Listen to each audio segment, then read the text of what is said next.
mentioned that you had told your wife back when you were going to go be an assistant baseball coach at no pay, and you gave a lot of thought to this process because you were the AD over at Jordan Matthews for 4 years. What was that conversation like between your wife and you, having to do with you taking on this? I mean, it's a sizable role with, as you mentioned, challenges, and you've got a vision of what you want to see happening. But how'd that conversation go? I mean, it was, she's always been super supportive. So, and it was no me telling her I'm gonna go do a position. It was me asking. So, just so that's on the record. But a happy wife is a happy life. That's right. But no, we, it's a pros and cons thing. So, weighing both sides of it, and our family is most important to us. So the benefits that it was going to bring to our family time-wise was a big reason why everybody was on board with it. So you mentioned you have 3 kids. Ages and sexes of those? Our oldest is 4, so he'll be 5 in September. Our middle one is our daughter. She'll be 3 in June, and then our youngest is our he'll be, let's see, I have a hard time keeping up with months and stuff, but he's 8, 9 months. Okay. So he'll be 1 in July. Does your 4-year-old have a baseball glove already? He started t-ball this year, so you want to talk about entertainment, man. Oh man, was it 9 or 10 kids chasing the ball from all over the place just for that one ball? It's so fun to watch, though. Man, it's so fun. It's great to see just the fun that he gets to have out there. So. Are your folks still around? Yeah. I mean, we live basically right beside them. So, my dad's on the farm every day, and my mom works in town, and then she's working 3 days a week. So the other 2, she's at home, and my wife's at home with our kids every day because talk about the child care challenges. That's we kind of weighed that too, and said that was our most valuable thing to do. So they get a lot of time on the farm and get to do that stuff, but they come visit the office and wreck things, and then I get to clean them up after too. And maybe that's the biggest challenge. What did your mom and dad think about when you said, "Mom, Dad, I'm going to be CEO of the Siler City Greater Area Chamber of Commerce"? Did they say what? I mean, there was a little surprise, but I mean they're supportive too. So there wasn't any kind of pushback or anything like that. They were like, "That's exciting." So my dad's probably my biggest role model, and he challenges me a lot on stuff and helps me think through things a lot too. So we bounce a lot of ideas off each other. So he was in textiles for a while, and before it got shipped to China. So he's got a pretty was that deep textiles in Siler City? He's in Ashboro. Oh, okay, Ashboro. So he's got a pretty deep business background. So it's he's a great resource for me too on how to think through stuff. And hey, here's an idea. He'll throw ideas at me. Hey, you should do this with Chamber. You should try this. What about this? So, but yeah, it's been a good transition. You mentioned all this influences that have taken place in your life. What are some of the best advice that you've gotten from your mom and dad about whatever? It doesn't necessarily have to be about the chamber. Tell us. Well, there's one. It's kind of funny. So I was very competitive in baseball, like in sports and stuff, and I was pretty fiery too. Like he knew how I felt about things. Like I wore my heart on my sleeve whenever I was playing. So you didn't cuss out there, did you? No. Okay, just making sure. No, but I was keep the class of it, but I'm gonna do everything I can to beat you, and I expected a lot of myself. So I actually got injured my sophomore year of college. So I tore my lat pitching, and that was a big reality check for me because I had some different aspirations after college. So having that happen was a perspective changer. So my dad actually got me a book back then, and I read it that summer while I was hurt, and it's called "Who Moved My Cheese," and it sounds I read that funny, book too. Yes, but it had a big impact on me being able to say, okay, well, this situation just isn't there anymore. So now I need to go find, what's the next path? where do I need to direct? I don't need to keep hanging out here where, you know, the future is not.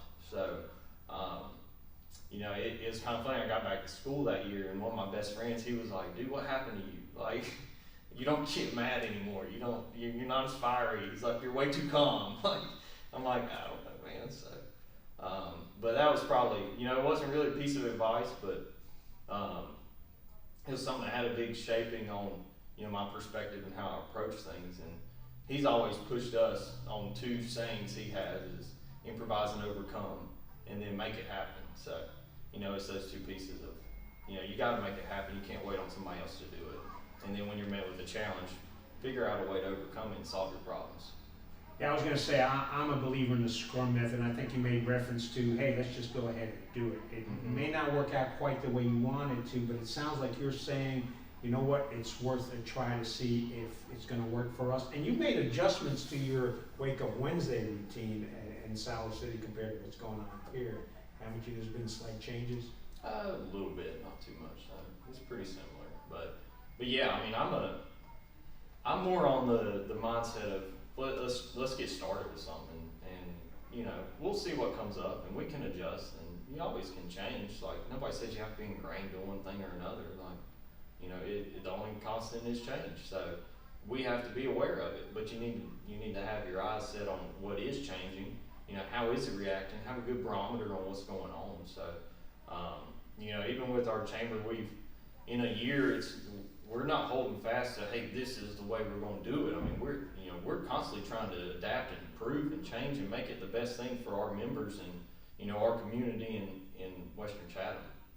All right. We talked about your dad, but we cannot forget your mom. What's the best advice you ever got from your mom? She give you a book too? No, she didn't give me a book, but no, it's you know, I don't even know if it'd be advice, but it's just the love and support. So she's been a big advocate in that. So just always so supportive, whatever it is that we're doing. Did you ever get in trouble with your mom? Serious enough that she used your first name, middle name, and last name? Oh yeah. So plenty of times. Can you give us an example that you can actually share with the audience? I don't know. That might take some time to think of something specific. Were you that bad for that many times? No. They kind of joke about, you know, I was a pretty well-behaved kid apparently. So, but I remember a few times. But yeah. Well.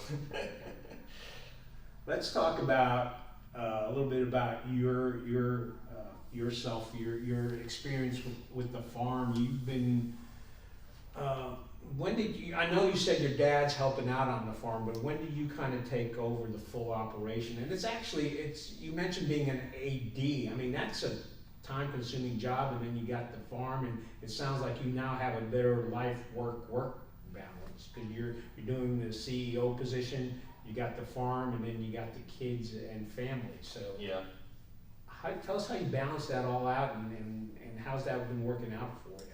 Well, I like to work, so I enjoy the work, and it's you know, it's not work when it's fun. I mean, it can be tough, but it's very rewarding, and we've really we've grown our farm a lot since I've moved back from coaching at Pfeiffer, and we had some opportunities come up that coincided with that helped, but you know, my dad's been great to really involve me a lot in it, because in the ag community, you know, a lot of times the older generation is kind of, hey, this is the way we've done it, this is how we do things, and you know, that's not how we operate. So you know, he really let me run with the direct marketing side and selling meat direct to folks and building a website and doing social media and that type of stuff with it, and we've really grown it since then. And you know, it's more of a partnership on things, and you know, we talk about stuff all the time. It's not one way or another. It's, hey, well, let's keep challenging ourselves too. So I'll throw out something to him of like, hey, you think we should have done this different? And he'll say that to me sometimes, and it's kind of like, well, maybe, but what if we did this and that? And you know, it keeps us moving forward. It keeps us adapting to just the changing landscape. But we manage ours a little differently. So we use regenerative agriculture practices. So When you say regenerative agriculture practices, what do you mean for So, folks who don't know what that means? So it's basically managing our livestock in harmony with nature, I guess would be a great way to put it. But a lot of our focus is on the soil and soil health, and making sure that what we're doing is improving that, because when you improve your soil, your pastures and your plants are healthier, and then your animals are healthier, and ultimately us humans are healthier. So to me, it's all connected in there. So we haven't used any fertilize, any chemical sprays. We hadn't put anything on our pasture since 1998. So seeing all the life that's come with the way that we manage the grazing of our cattle and our other species as well, it really works well together to build kind of an ecosystem within the farm. So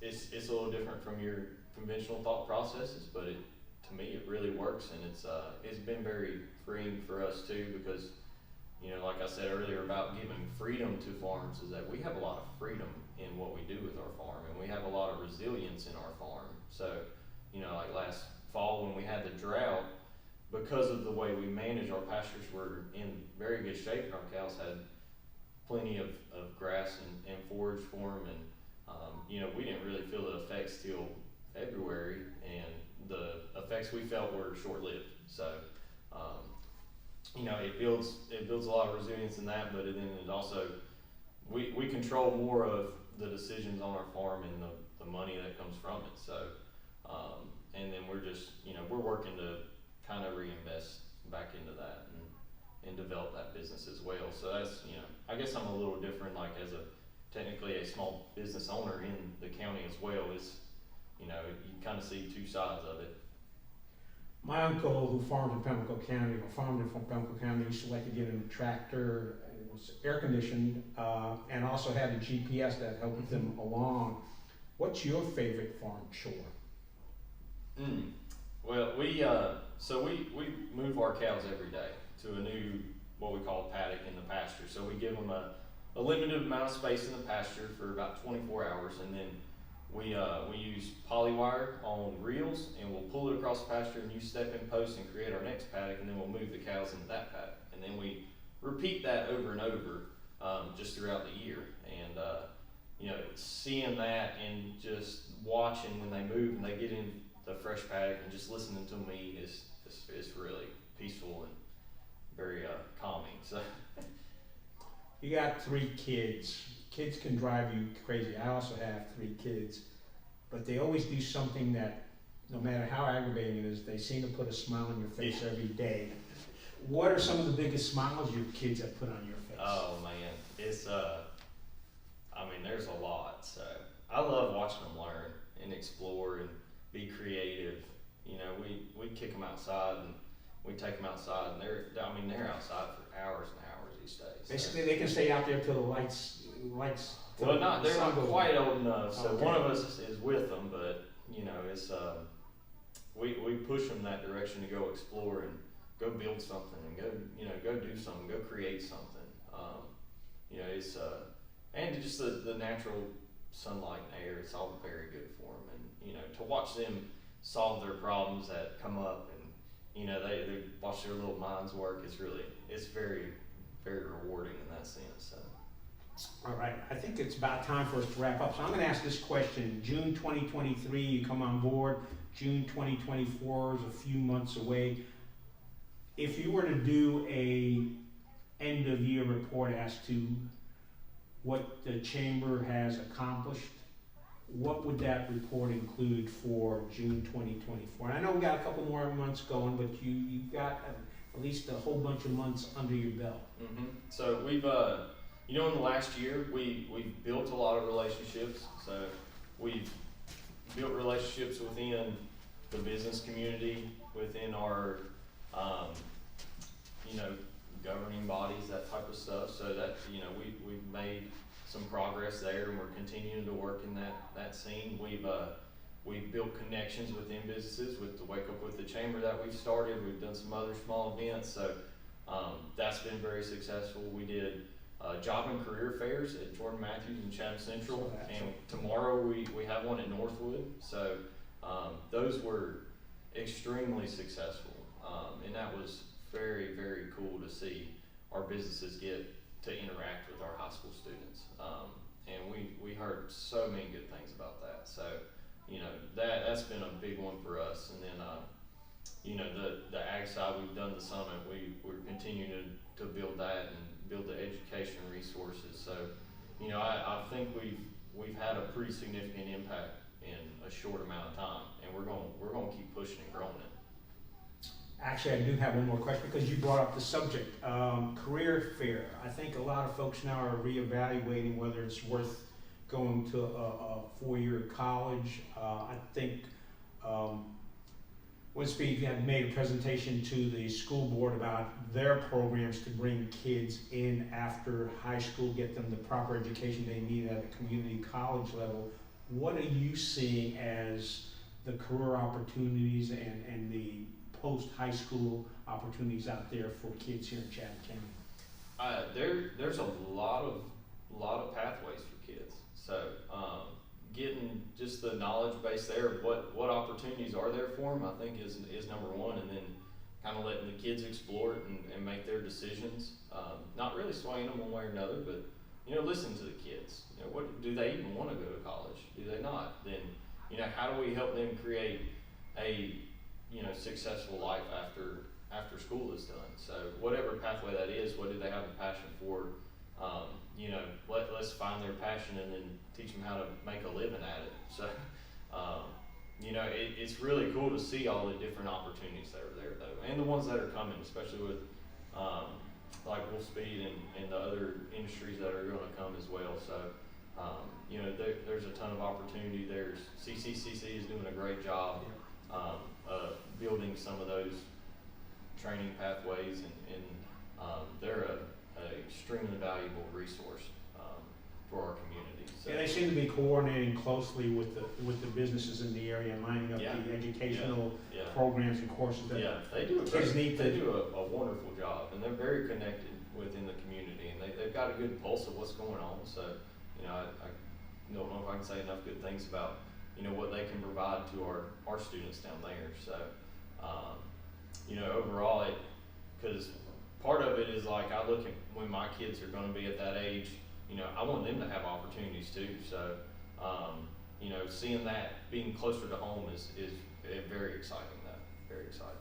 All right, let's wrap this up. Let folks know if they want to join the chamber, if they want to get in contact with you, the CEO of the, was it Siler City? Siler Area Chamber. Siler Area Chamber. Don't need to have a city in there. Siler Area Chamber. You got website, email addresses, phone numbers. Let folks know. Yeah. So you can find us at our website at silerareachamber.com. You can email me at the letter J and then Harris, Harris.